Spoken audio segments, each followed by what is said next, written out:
हमारा पहला विश्लेषण आप सबको बहुत ध्यान से देखना चाहिए, क्योंकि ये विश्लेषण उस धर्म परिवर्तन के बारे में है जिसके पीछे कट्टरपंथी मौलाना नहीं बल्कि पढ़े लिखे डॉक्टर्स का एक रैकेट है।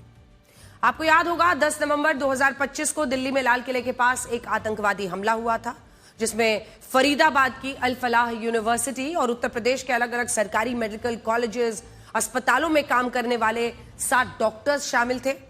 और उस वक्त इस आतंकी हमले को व्हाइट कॉलर टेरर मॉड्यूल का हिस्सा बताया गया था। लेकिन आज हम आपको व्हाइट कॉलर लव जिहाद के बारे में बताएंगे, जिसमें कुछ डॉक्टर्स पर यह आरोप लग रहा है कि वो हिंदू महिलाओं से पहले दोस्ती करते थे, इसके बाद उनसे शादी करने का वादा करते थे और बाद में उन पर धर्म परिवर्तन के लिए दबाव बनाया जाता था। ये सारी चीजें बहुत ही संगठित तरीके से की जा रही थी, ऑर्गेनाइज तरीके से। और धर्म परिवर्तन और लव जिहाद का ये पूरा रैकेट एक बिजनेस मॉडल की तरह काम करता था। अगर आपके बच्चे कॉलेज जाते हैं, किसी यूनिवर्सिटी और इंस्टीट्यूट में पढ़ते हैं, किसी अस्पताल या मेडिकल कॉलेज में काम करते हैं या सोशल मीडिया पर अनजान लोगों से बातचीत करते हैं, तो ये विश्लेषण आपको बिल्कुल मिस नहीं करना चाहिए। लेकिन उससे पहले आप ये देखिए कि आज उत्तर प्रदेश के मुख्यमंत्री योगी आदित्यनाथ ने यह कहा है कि उनके राज्य में लव जिहाद के लिए कई लड़कियों को निशाना बनाया जा रहा है। इसकी मदद से उत्तर प्रदेश की डेमोग्राफी बदलने की कोशिश हो रही है। सुनिए। डेमोग्राफी बदलने की जो साजिश हो रही है, लव जिहाद के नाम पर हमारी बेटियों के साथ जो खिलवाड़ किया जा रहा है, इसको रोकेंगे, सख्ती से रोकेंगे, जागरूक करेंगे परिवारों को संस्कारित करेंगे और संस्कारवान परिवार के माध्यम से एक सशक्त राष्ट्र के निर्माण की दिशा में जो प्रवर्तमान अभियान है, इस अभियान में हम भी योगदान देंगे। यह हमारे योगियों को, पूज्य संतों को और समाज के जागरूक नागरिकों को इस दिशा में आगे बढ़ना होगा। तो मुख्यमंत्री योगी आदित्यनाथ का यह बयान ऐसे वक्त में आया है जब स्पेशल टास्क फोर्स की कई टीम्स उत्तर प्रदेश में अलग अलग जगहों पर धर्मांतरण के सबसे बड़े रैकेट की जांच कर रही हैं। और ये वही रैकेट है जिसके तार कई सरकारी, कई प्राइवेट मेडिकल कॉलेजेस और यूनिवर्सिटी से जुड़े हो सकते हैं। और आरोप है कि इनके पीछे डॉक्टर्स का एक बड़ा समूह हो सकता है। आपको इसकी पूरी कहानी बताते हैं, जो लखनऊ की उस किंग जॉर्ज मेडिकल यूनिवर्सिटी से शुरू होती है। किंग जॉर्ज मेडिकल यूनिवर्सिटी यानी KGMU जिसे कहा जाता है। पिछले महीने इस यूनिवर्सिटी के पैथोलॉजी विभाग में काम करने वाले एक डॉक्टर रमीजुद्दीन मलिक उर्फ रमीज नाइक पर यह आरोप लगा कि उसने एक हिंदू महिला को लव जिहाद का शिकार बनाया और उसे इस्लाम धर्म अपनाने के लिए मजबूर किया। जब इस हिंदू महिला की कहीं कोई सुनवाई नहीं हुई तो इस महिला ने आत्महत्या करने की कोशिश तक की। इसके बाद यह पूरा मामला उत्तर प्रदेश के महिला आयोग तक पहुंचा। महिला आयोग ने यूनिवर्सिटी पर दबाव बनाया। तब जाकर यह पता चला कि डॉक्टर रमीज नाइक फरार हो चुका है और यूनिवर्सिटी के कुछ लोग और डॉक्टर भी उसे बचाने में मदद कर रहे हैं। अब यहीं से धीरे धीरे पूरे रैकेट का पर्दाफाश होना शुरू हुआ, क्योंकि इस एक लड़की ने आवाज उठाई। इसके बाद यह मामला पुलिस के पास पहुंचा, जहां FIR में यह खुलासा हुआ कि जिस हिंदू महिला को डॉक्टर रमीज नाइक मुसलमान बनाना चाहता था, वो महिला खुद एक डॉक्टर है। सोचिए। और उसकी डॉक्टर रमीज नाइक से मुलाकात लखनऊ की किंग जॉर्ज मेडिकल यूनिवर्सिटी में हुई थी। यहां तक यह मामला काफी स्पष्ट लग रहा था और यह माना जा रहा था कि डॉक्टर रमीज नाइक ने इस महिला से शादी करने के लिए उस पर दबाव, धर्म परिवर्तन का दबाव बनाया कि शादी करनी है तो पहले इस्लाम कबूलना होगा। और जब यह हिंदू महिला इस्लाम धर्म अपनाने के लिए तैयार नहीं हुई तो उसने शादी करने से ही इनकार कर दिया। लेकिन इसके बाद जैसे जैसे इस मामले में जांच आगे बढ़ी, वैसे वैसे नए खुलासे हुए और पुलिस को यह समझ में आ गया कि इस घटना के पीछे एक बहुत बड़ा रैकेट हो सकता है। पुलिस के मुताबिक डॉक्टर रमीज नाइक की पहली पत्नी भी हिंदू थी, जिस पर उसने धर्म परिवर्तन के लिए दबाव बनाया था और बाद में वो एक और हिंदू महिला को इस्लाम धर्म अपनाने के लिए मजबूर कर रहा था। और यहां बात सिर्फ इन 2 हिंदू महिलाओं की नहीं थी। डॉक्टर रमीज नाइक कुल 18 दिनों तक फरार रहा और इस दौरान उसने 250 फोन कॉल्स किए। और जब इन फोन कॉल्स की जांच हुई तो यह पता चला कि डॉक्टर रमीज नाइक का कनेक्शन उस PFI से भी है जिसके दस्तावेजों में भारत को साल 2047 तक इस्लामिक राष्ट्र बनाने की बातें लिखी थी। और इन्हीं कारणों से साल 2022 में भारत सरकार ने PFI पर प्रतिबंध लगा दिया था। अब पुलिस का यह कहना है कि डॉक्टर रमीज नाइक जब फरार था तब उसके पास ऐसे बैंक खातों से काफी पैसा आया जिन बैंक खातों के तार पीएफआई से ही, प्रतिबंधित पीएफआई से जुड़ते थे। इसी जांच में यह भी खुलासा हुआ कि डॉक्टर रमीज नाइक ने ऐसे लोगों से संपर्क किया है जो डॉक्टर शाहीन सईद के नजदीक थे। डॉक्टर शाहीन सईद वही महिला है जिन्हें 10 नवंबर 2025 को दिल्ली में लाल किले के पास हुए आतंकी हमले की साजिश रचने के लिए गिरफ्तार किया गया है। अब जब ये सारी बातें स्पेशल टास्क फोर्स के सामने आई तो उसे समझ में आ गया कि यह मामला धर्मांतरण के एक बहुत बड़े रैकेट से जुड़ा है और इस रैकेट के कई हॉटस्पॉट्स हो सकते हैं। मैं आपको बड़ी स्क्रीन पर भी दिखाना चाहती हूं। सबसे पहले बात तो यह है कि एसटीएफ की टीम को डॉक्टर रमीज नाइक जो ये है जिसकी तस्वीर हम आपको दिखा रहे हैं उसके लैपटॉप से, क्योंकि लैपटॉप की जांच हुई है और लव जिहाद का डॉक्टर क्यों कहा जा रहा है, क्योंकि 40 हिंदू महिलाओं का डेटा मिला इसके लैपटॉप से। आप सोचिए, ये जो डॉक्टर जिसकी तस्वीर आप इधर देख रहे हैं रमीज नाइक, उसका लैपटॉप एसटीएफ ने पकड़ा, स्पेशल टास्क फोर्स ने। जब लैपटॉप की जांच हुई तो डॉक्टर रमीज नाइक के लैपटॉप में एक ऐसा फोल्डर था जिसमें 40 हिंदू महिलाओं का पूरा डेटा मौजूद था। और जांच आगे बढ़ी। जांच टीम को शक है कि इन सभी महिलाओं को अलग अलग डॉक्टर लव जिहाद का शिकार बना रहे थे। इस मामले में नेशनल मेडिकल ऑर्गेनाइजेशन ने भी एसटीएफ को उन डॉक्टर्स की लिस्ट सौंपी है जो धर्मांतरण के इस रैकेट का हिस्सा हो सकते हैं। अब तक की जानकारी के मुताबिक कानपुर मेडिकल कॉलेज, सबसे ऊपर जिसकी तस्वीर आप देख रहे हैं, जूम इन कीजिए, गोरखपुर मेडिकल कॉलेज, यह है कानपुर मेडिकल कॉलेज। अब इस तरफ आइए तो ऊपर में आपको दिखेगा गोरखपुर मेडिकल कॉलेज। नीचे आप देख रहे हैं KGMU Lucknow, king George medical university, और इस तरफ आपको दिखा रहे हैं हम स्क्रीन पर बस्ती मेडिकल कॉलेज। गैर मुस्लिम महिलाओं को धर्मांतरण का शिकार बनाया जा रहा था और अब एसटीएफ इन डॉक्टर्स की भी जांच में जुट गई है। आप सोचिए, मेडिकल ऑर्गेनाइजेशन ने ही लिस्ट दी है जिन पर उन्हें शक था। दूसरा बड़ा खुलासा यह हुआ है कि जब डॉक्टर रमीज नाइक आगरा के एसएन मेडिकल कॉलेज में पढ़ाई कर रहा था तब उसने व्हाट्सएप पर इस्लामिक मेडिकोज नाम से एक ग्रुप बनाया था। फिर जूम इन कीजिए, यह है इस्लामिक मेडिकोज नाम का व्हाट्सएप ग्रुप जिसे यह डॉक्टर ऑपरेट कर रहा था, डॉक्टर रमीज नाइक, जहां से ये पूरा मामला खुला है। अब इस ग्रुप पर वो क्या करता था, बाकी डॉक्टर्स और युवाओं को, आप सोचिए, इस्लामिक मेडिकोज, और यहां पर ये सबको जिहाद के लिए उकसाता था, लव जिहाद के लिए प्रेरित करता था। उनसे ये कहा जाता था कि वो ज्यादा से ज्यादा हिंदू महिलाओं को मुसलमान बनाने की कोशिश करें। इससे भी ज्यादा खतरनाक बात क्या थी कि डॉक्टर रमीज नाइक ने सोशल मीडिया पर 5, 10 या 15 नहीं बल्कि 110 फर्जी अकाउंट्स बनाए हुए थे इस एक शख्स ने, जिनमें वो डॉक्टर साहिल, डॉक्टर विख्यात, डॉक्टर विनय बनकर हिंदू लड़कियों और महिलाओं से बातें करता था और उन्हें लव जिहाद का शिकार बनाता था। और ये बहुत खतरनाक बात है। आप सोचिए, 110 फर्जी अकाउंट ये सिर्फ एक शख्स चला रहा था। आज भी हमारे देश में जब कोई व्यक्ति ये बताता है कि वो डॉक्टर है तो लोग उस व्यक्ति को सम्मान की नजरों से देखते हैं और उसे संदिग्ध नहीं मानते।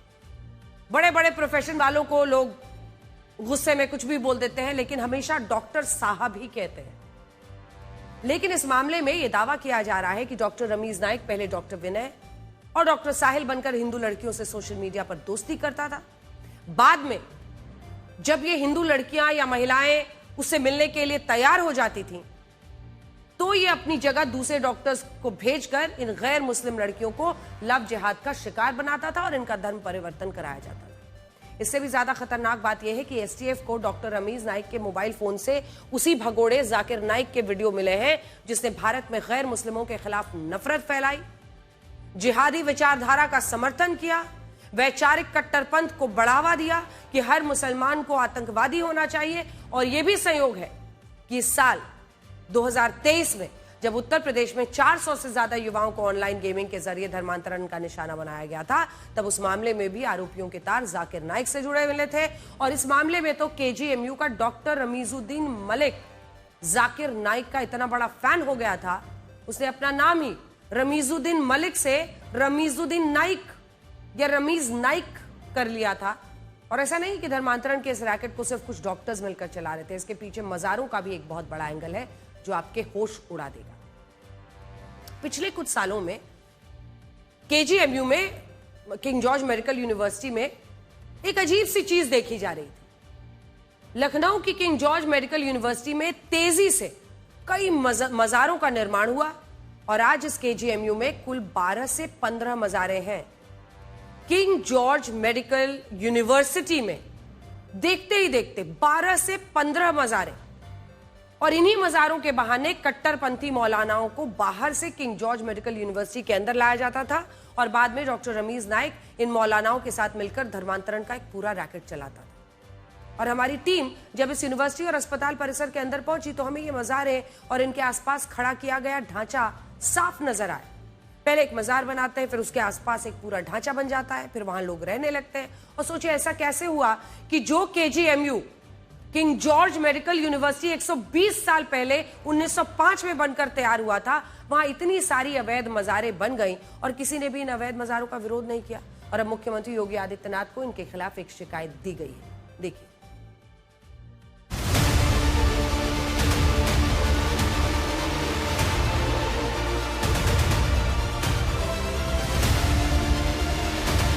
हम आपको एक्सक्लूसिव दिखाते हैं कि केजीएमयू में किस कदर जो मजारे हैं वो अलग अलग मौजूद हैं, और जहां पर रमीज मलिक जो धर्मांतरण का आरोपी था वो तो यहां पर था ही था, उसके साथ साथ यहां पर जो और लोग हैं वो यहां पर आते थे, उनके जो मौलाना हैं वो मिलने आते थे और इसी के जरिए वो रमीज मलिक से मिलते थे और इसके द्वारा धर्मांतरण का गंदा खेल खेला जाता था।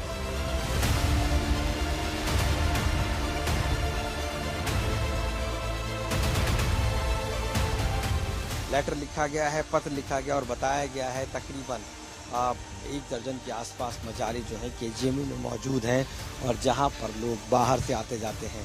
ये मजार केजीएमयू के अंदर हैं और अगर आप देख सकते हैं तस्वीर में, ये जो मजार है ये केजीएमयू के अंदर मौजूद है, जिनको लेकर अब पत्र लिखकर सीधे दावा किया गया है कि उन पर कार्रवाई भी की जाए, क्योंकि यहीं से धर्मांतरण का एक बड़ा रैकेट चलता है और ये सरकारी जमीन पर बनी हुई वो मजारे हैं जहां पर मौलाना आसानी से धर्मांतरण से जुड़े आरोपी डॉक्टरों से मिलकर आगे का पूरा नेक्सस चलाते हैं।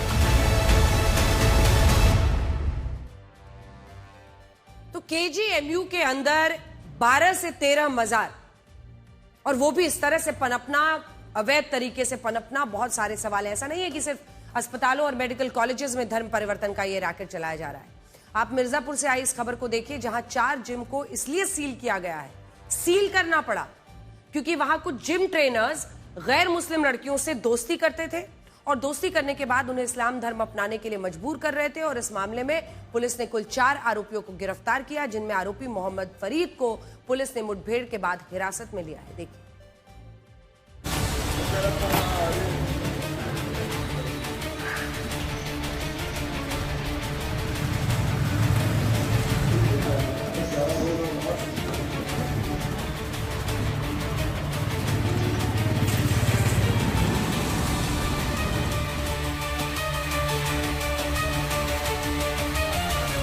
धर्म परिवर्तन का आरोप था, इसमें इन लोगों के द्वारा एक गैंग बना के ये कार्य किया जा रहा था।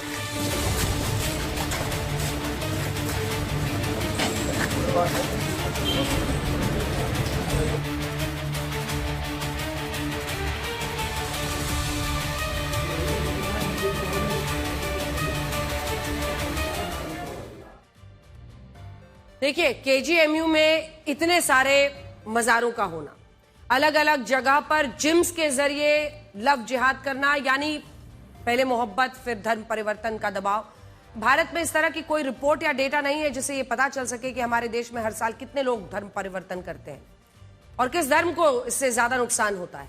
लेकिन वैश्विक स्तर पर अमेरिका के मशहूर थिंक टैंक प्यू रिसर्च ने कुछ साल पहले इस पर एक रिपोर्ट जारी की थी। मैं आपको बड़ी स्क्रीन पर उसी के आंकड़े दिखाना चाहती हूं। इन आंकड़ों को देखकर आप भी हैरान रह जाएंगे कि आखिर प्यू रिसर्च इस मुद्दे पर क्या बता रहा है। धर्मांतरण से आबादी कितनी बढ़ी घटी, तो साल 2015 से साल 2020 तक इस्लाम धर्म अपनाने वाले 4,20,000 लोग। हिंदू धर्म कोई बदलाव नहीं हुआ। ईसाई धर्म, एक एक करके जूम इन कर दीजिए। इस्लाम धर्म के लिए 4,20,000, ईसाई धर्म 21,80,000 कम हुए हैं। इस्लाम धर्म में 4,20,000 का इजाफा हुआ, ईसाई धर्म में 81,80,000 की गिरावट आई। बौद्ध धर्म 3,70,000 कम हुए। ये 2015 से 2020 के आंकड़े हम प्यू रिसर्च के मुताबिक बता रहे हैं, सोर्स इसका प्यू रिसर्च है। और यहूदी धर्म के भी 40,000 लोग कम हुए। हिंदू धर्म में कोई बदलाव नहीं हुआ, लेकिन सिर्फ एक धर्म इस्लाम धर्म 4,20,000 का इजाफा होता है। प्यू रिसर्च के मुताबिक अगर आप देखें तो जो आबादी है मुस्लिम्स की, उसमें तो इजाफा हो रहा है, लेकिन बाकी ज्यादातर धर्मों में, हिंदू धर्म को छोड़ दीजिए तो बाकी ज्यादातर धर्म में, खास तौर पर सबसे ज्यादा ईसाई धर्म में, क्रिश्चियंस 81,80,000 कम हो गए। बड़ी बात यह है कि पूरी दुनिया में इस्लाम ही इकलौता धर्म है जहां मुस्लिम बनने के बाद बहुत कम लोग दोबारा कभी अपना धर्म बदलते हैं। इनमें भी महिलाओं की संख्या ज्यादा होती है, जो इस्लाम धर्म को एक बार अपनाने के बाद इस धर्म को कभी नहीं छोड़ती। इसका बड़ा कारण यह है कि इस्लाम धर्म में किसी भी मुस्लिम पुरुष के निकाह को तभी मान्यता दी जाती है जब महिला भी मुस्लिम हो। इसी वजह से कई मामलों में निकाह करने के लिए गैर मुस्लिम महिलाओं को इस्लाम धर्म कबूलना ही पड़ता है। और भारत में ऐसे मुद्दे पर लव जिहाद के आरोप लगाए जाते हैं। लव जिहाद शब्द का पहली बार इस्तेमाल साल 2000 के आसपास हुआ था और अब ये एक बहुत बड़ा मुद्दा बन गया है। यहां आपको ये आंकड़े भी देखने चाहिए कि सिर्फ 1400 साल पहले आया इस्लाम धर्म अब दुनिया का सबसे बड़ा धर्म बन सकता है। यह नंबर भी प्यू रिसर्च का ही है। प्यू रिसर्च के मुताबिक साल 2100 में, मतलब आप कल्पना कीजिए कि आगे बढ़ते हुए कहां होगा, फिर क्या प्रोपोर्शन रहेगा सभी धर्मों का साल 2100 में। अभी हम 2026 में हैं, यानी आप सोचिए कि लगभग 74 साल बाद, 74 इयर्स लेटर, 2100 में अगली सदी में पहुंचते पहुंचते मुस्लिम आबादी 34.9% हो जाएगी, यानी लगभग 35%, सबसे ज्यादा। और ये जो ईसाई धर्म है उसको अपनाने वाले, उसको मानने वाले 33.8% होंगे, उनसे भी कम। और हिंदू धर्म मानने वाले 15% रह जाएंगे। ये प्यू रिसर्च का डेटा है जो हम आपको बता रहे हैं। इसके अलावा साल 2055 से 2060 के बीच हर 100 में से सबसे ज्यादा 36 बच्चे इस्लाम धर्म में पैदा होंगे। यह भी प्यू रिसर्च का ही डेटा है। यानी आप देखिए साल 2055 से 2060 आते आते जो 100 बच्चे विश्व में पैदा होंगे, उनमें 36 बच्चे इस्लाम धर्म में पैदा होंगे। हर 100 में से 35 बच्चे ईसाई धर्म में पैदा होंगे और हर 100 में से 14 या 15 बच्चे हिंदू धर्म में पैदा होंगे। अब देखिए, ज्यादा जन्म दर और कम मृत्यु दर होने के कारण और धर्म परिवर्तन की वजह से इस्लाम धर्म दुनिया का सबसे बड़ा धर्म बन जाएगा।